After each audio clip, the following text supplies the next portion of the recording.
Yeah, more substance in it. Yeah. So what is Shannon Miller currently listening to in his iPod or CD player or whatever? You know what? Surprisingly enough, I don't listen to a whole lot of anything right now. I've kind of shut myself down for a little while. I'm trying to get my head around some film ventures that we're doing and trying to get myself into the visual part of it. Okay. The biggest thing I really listen to is like old school, really old school stuff. Old Al Green, James Brown, Michael, and those things. I don't listen to a whole lot of new stuff at all, and it's very rare that I, even really listen to the radio a whole heck of a lot. I tell you what I do listen to, and it's some of those, secret tracks that you were talking about from the basement. I do listen to that stuff because the stuff had feeling to it, and Wow. that's actually on there. I've got a ton of tracks on there that I was so glad when iPods came out, so I could archive this stuff and have a digital copy of it forever. But outside of that, a lot of gospel. I listen to Imogen Heap a lot. Just stuff that you probably wouldn't necessarily know about. A lot of indie artists I'll listen to. Just stuff like that. Not a lot of mainstream stuff. Okay. So for young, aspiring artists, whether it be musically, whether it be in film, or any area of art that they want to pursue, what personally would you tell people who have a desire to take their vision, their music, and their gifts to the entertainment industry that you wish you would have been told when you first started off? And also, what subtle tactics would you warn them about that take place in the entertainment industry? Man, first of all, if they're going to do it, don't do it for the money. Do it because you love it. Do not ever do anything in life that you're going to do for money. Money is a byproduct that'll come about if you just put the work in and do it for genuine reasons and not disingenuous reasons. And as a young artist, I would never tell anybody to listen to someone to tell them that they can't do something a particular way or a certain way, or that's not going to sell, or this isn't going to work. You got to listen to your heart and what you're doing. And not to say that you can't learn anything from others, but don't conform to the masses just because that's what they are doing. I remember when Jodeci first started, when they came up there, they told them that they would never sell, nothing would ever work. But D didn't listen to nothing those guys said to any of those guys said. I could name off some of the guys who said it to him, but I won't do it. But they turned around, did it their way, and impacted the world. The same thing with Static and all those guys. He had a lot of stories when he came up with, how he was trying to get his hustle on, and people telling him no, and your style isn't, really what we're looking for, blah blah blah blah blah.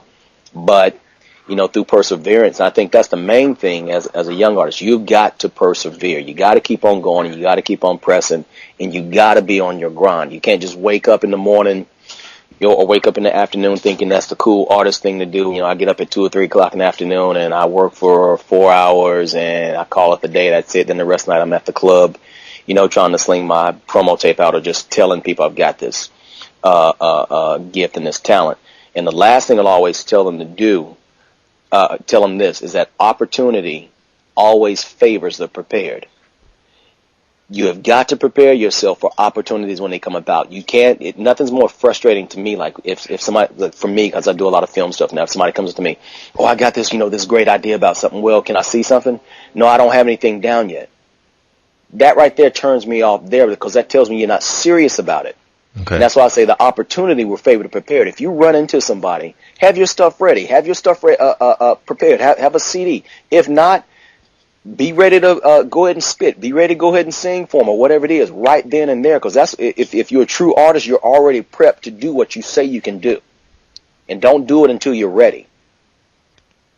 Do not do it until you're ready. Don't go out there and make a fool of yourself because you got that one shot to make the first impression. And that, believe it or not, it lasts. And you'll carry that stigma with you until you can make a different impression. And it's hard to get around that stigma if you've made a bad impression the first time.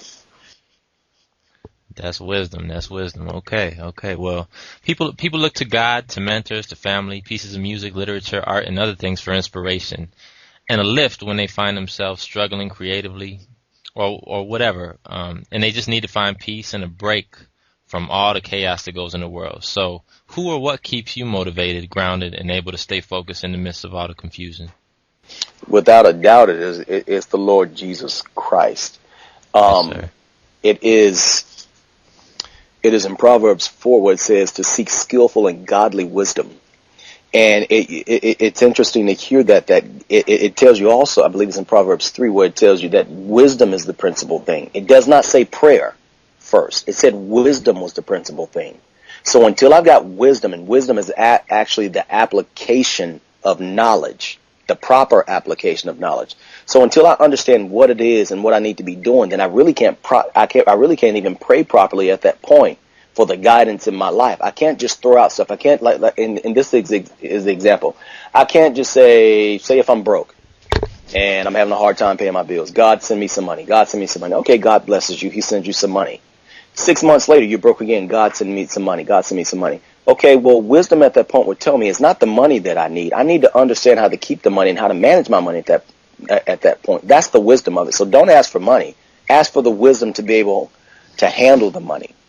And so that's what will bring you peace in your life. If not, you'll be on this, on this circle, and you'll be traveling around the same mountain the whole time. So any and every time that there is an issue in my life, I go to God about it. And I always pray for wisdom first, because then I know what to do. And it says that wisdom keeps you and gives you long life, gives you long days, and gives you peace.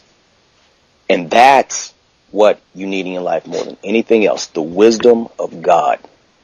Because all this stuff down here changes all the time, but wisdom is absolute. It stays. It does not change. And if you can apply that in your life, you'll succeed.